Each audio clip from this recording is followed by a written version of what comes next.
I literally just spent 5 minutes rambling at the camera, only to find out my camera wasn't on.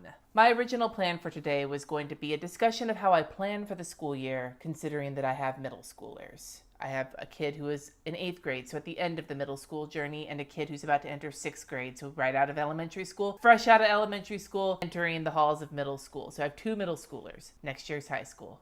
Pray for me. But then I realized as I was sitting down to plan this video that I don't have a lot of planning advice for middle school. I have a lot of shell-shocked advice for middle school. So I thought I'd rather just give you that, be honest with you. I'm not going to show you my planner and be like, and this is how I plan meals and blah.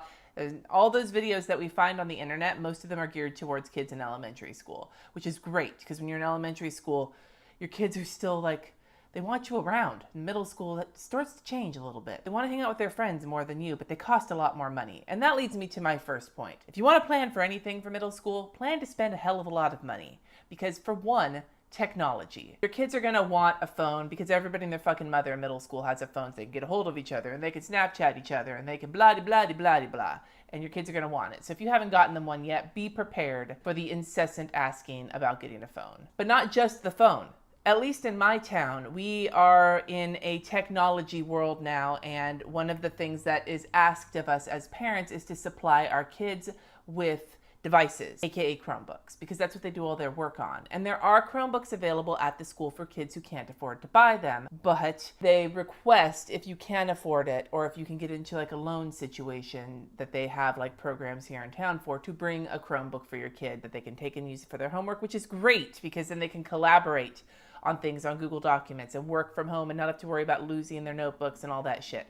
But on the same note, it's at least $150 for a Chromebook. At least. That's a lot of money. On top of regular school supplies, which I have no problem donating paper and shit to the school, I'm fine with that. I'll donate extra paper. If I've got the money to donate extra paper, I'll fucking make it rain Xerox paper. But $150 plus added on top of that and school clothes, that's a chunk of change. And if you have 2 middle schoolers, because that may just have happened that one of mine stepped on their device and now I have to replace it, which we won't talk about right now because it still just shatters my soul. That adds up real quickly. And then you have to get a backpack. Buying the crappy ass fucking Target backpacks that fall apart in 5 minutes, that's all well and good for elementary school.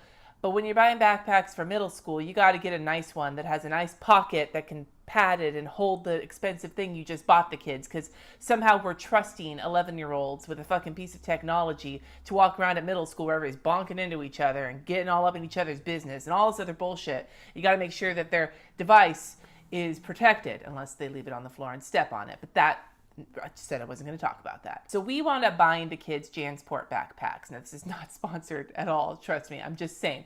Go back to the 90s. I had a JanSport backpack with a leather bottom, and I was broke as shit, but I asked my mom, everybody has JanSport backpacks. They're going to make fun of me if I don't have a JanSport backpack, and I get a JanSport backpack. So she got me possibly the ugliest JanSport backpack of all time, but it lasted me for all 4 years, and I told her, I'll never ask for another backpack again, and I didn't. I used the shit out of that. We got our kids JanSport backpacks, and they're meant to be an entire middle school backpack, at least, if not high school as well, because they're sturdy. They're $60. They better fucking be sturdy. They have the leather bottom, and they have been upgraded from the 90s version to have a padded sleeve in the back to put a Chromebook in. So that's what we go with, and Katie's has lasted her. She's in 8th grade, and she was like, we need a new backpack. This one's gross. No, it was just nasty because you didn't clean it out, bro. We cleaned it out, and it was fine.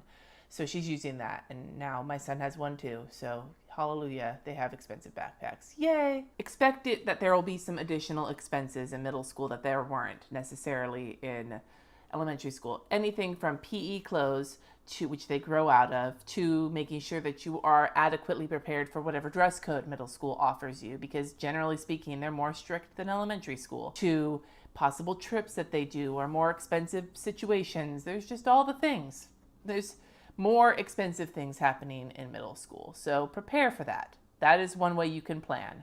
Prepare to spend more money or to cry over how much money you spend. Another thing you can plan for is a change in temperament. Now, we all know this is coming. We all do. Who remembers middle school as a time of peaceful life and stable emotions? None of us do.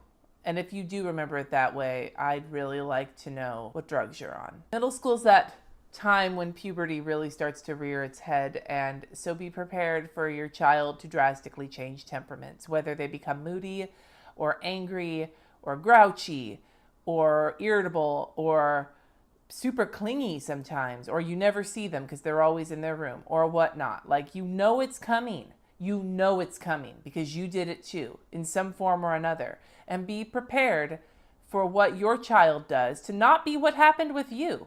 Like the way that my children are starting to exhibit signs of hormones in adolescence is not how I exhibited them. I was shocked. I didn't expect that. I figured, they'd just be carbon copies of me because that's what children are for, is to be carbon copy of you. But no, they're not. So it may be different than how you did, or it may be exactly the same. So prepare for that. Prepare to relive your middle school feelings through your children, while at the same time trying not to project your middle school feelings onto them, because that sucks to project your own baggage onto your kids. They should be free to discover their own baggage. That's the philosophy I'm trying to live by. But of course, I know my daughter sometimes watches my videos, so hi, honey. I'm trying. Another thing that you should plan for in middle school is to check what your children are doing. Like, keep an eye on them like a hawk when it comes to their work. No matter how responsible or study-oriented your kids were in elementary school, keep an eye on them. Because once you get into middle school, you have more classes, more teachers, more homework, more things to do, more collaboration, not to mention more of everything else. And it's a big swirling vortex of hormones and work and stress and all of these other things. Even the best kids tend to slip up. Make sure that if your school offers some sort of online way to check their grades or their homework, or that they're turning assignments in on time, or whatever the case may be, if your school offers something like that, make use of it. Be obnoxious. Don't try and be one of those parents that's like, oh, I let my kids do whatever because I trust them and I'm the cool parent. Like, I've tried that before and it doesn't work. Like, you need to be kind of a dick about keeping an eye on them, because they are going to be in a place right now where they're going to be making choices, and they may not always make the right choices. But your job as a parent is, at least in some part, to keep an eye on them and know what's going on, to at least know what's going on in terms of their work habits and things like that. I'm not even going to touch on their social life because I haven't figured out how to navigate that. Also plan to dial back a little bit some of the helicoptering. Like, you want to keep an eye on what they're doing while at the same time not hovering over them, breathing down their neck. Because one of the things middle school is supposed to teach them is how to independently work, because they're going to need that in high school, and they're really going to need that if they go to college, is to be independent workers. Go and find ways to look at it without staring at it while they're looking at you, unless you want them to know you're looking at them, because they deserve it. You know what I mean? Be prepared to get a little craftier, I guess, is maybe what I'm looking for, with how you keep track of the work your kids are doing. Because also be prepared for the fact that a lot of the times you're not going to hear shit from the teachers. In elementary school, you get notes home all the time and newsletters and all the things. And in middle school, that doesn't fucking happen, because each teacher has 7 classes or however many classes per day. And they don't have time to send progress reports home to every single parent, especially if their kids are doing at least somewhat okay. They have plenty of kids who are really struggling, who might need their communication home. So you're going to have to take some kinds of responsibility into your own hands and go hunt it down. And this is a do as I say, not as I do thing, because I'm still struggling with this. And I've been a middle school parent for 2 years now. But that's something you need to plan for, is the radical shift in how you expect communication back from teachers. You need to be more proactive. Do not expect as much from them, not because they're slackers, but because they are trying their hardest to be the best that they can for a metrically shit ton amount of students, more than what teachers have in elementary school. And I'm gonna also add right now that I'd like to pour one out for every middle school teacher out there, because holy shit, I don't think I could handle that. Just talking about this video is making me stress out. And the last thing I'm gonna tell you to plan for is to plan to be amazed at how much your kids start to transform in middle school. As shitty as it can be sometimes, as greasy as it can be sometimes, as frustrating for you and for your kid as it can be sometimes, they are learning at such a high rate. They've gotten to the point where they're learning some really cool shit. And with this technology now, as much as it costs money and everything, the world is at their fingertips, and they are able to understand more than we ever were when we were in middle school, making me sound like I'm telling people to get off my lawn because that's how old I am. But seriously though, be prepared to be amazed at the way your little person is developing into a not so little person. And at the same time, plan to have your heart broken a couple of times, because this is also the age where they really start to realize that they would rather be with their friends than with their parents. And that's okay. That's how it's supposed to be. That doesn't mean it doesn't hurt. But as much as I feel that little sting when it does happen, at the same time, I am stunned. The ups and downs that middle school has had for our family thus far, I will tell you that I am amazed at the person that my middle schooler has become in the past 2 years. And I am excited to see what kind of person my other middle schooler is going to start to develop into. And as time goes on, to see this just continue, I'm so excited to see it, even with the extra money and the frustration and the hormones and the bad feelings and the stomping off and the hiding in your room and all those things set aside. Kids can be pretty fucking rad sometimes. And when they start becoming their own people, when they start to pull away from you a little bit, it's when you can really see just how rad they're going to be when they're an independent adult. So let them start to stretch out their wings and get a little bit more independent, while at the same time still watching them like a hawk.